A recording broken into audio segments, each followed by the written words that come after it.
datează din 1873, este moștenire de familie, iar eu cu Sofia suntem a patra generație de murari care am fundat.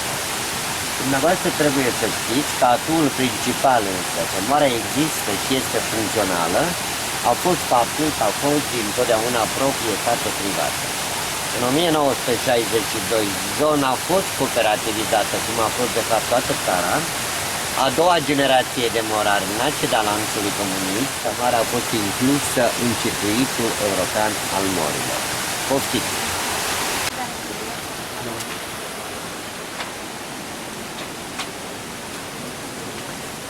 Dar vreau să revin puțin din nou la moară. E toată latura veche, latura originală care datează de atunci.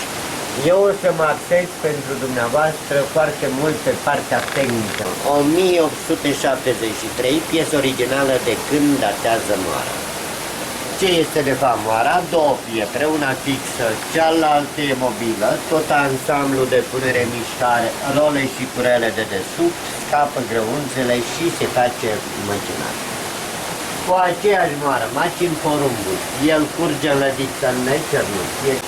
Încă o precizare importantă aici, acolo observați un șurub metalic, din șurubul acela fiind panta acelui pilon, eu ridic acea grindă, acea transversă și implicit piatra mobilă de pe piatra fixă să obțin granulația dorită. Este moara propriu-zisă, piesă originală de atunci, coșul în care eu torn grăunțele. Ce vedeți deasupra, cu la mistura aceea de cereale, este piatra mobilă, cea fixă jos, cea mobilă deasupra.